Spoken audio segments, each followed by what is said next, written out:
In July of last year, we went to Louisville, Kentucky for Entertainer of the Year pageant. We had a little break between the contest and the mid of the day, so we went to the McDonald's on West Market. And 3 of my friends ordered their food, and when my boyfriend and I went up to order our food, one of the people that was getting the food behind the counter looked at another employee and said she hated faggots.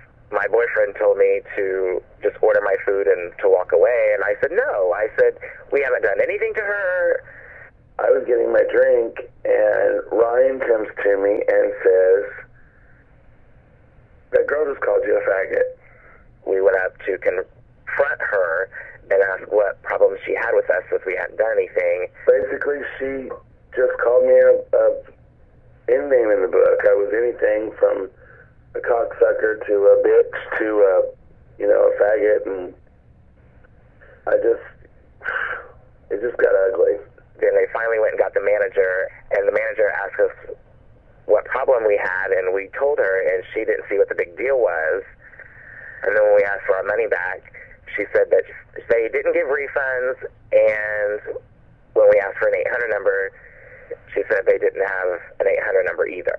We left the McDonald's and went back to our hotel room, and one of my friends pointed out there was an 800 number on the side of the cup. So I called the McDonald's 800 number, filed a complaint, so I saw it, and they said they would get back to me in 3 to 5 days. A week later, I called McDonald's again and filed another complaint, and because they said they had lost my first one and that they would get a hold of me in a week to 10 days.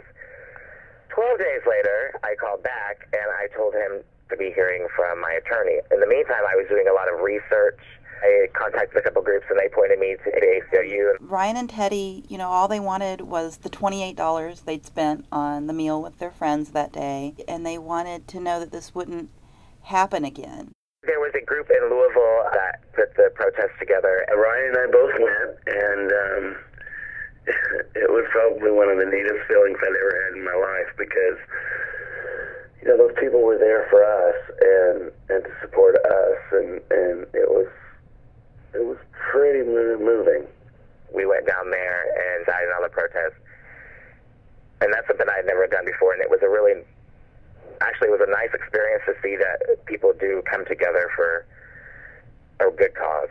So McDonald's agreed to a small financial settlement, and there's going to be a training for management at all the McDonald's in the Louisville area. In one way, I do hate that it's gone this far. At the same point in time, I'm glad it has because of the education. I think, one person with one voice can make a big difference, and because a lot of people, when something like this happens to them, they'll just turn the other cheek and walk away, and the sad part about it is it's not going to stop until somebody stands up for our own rights.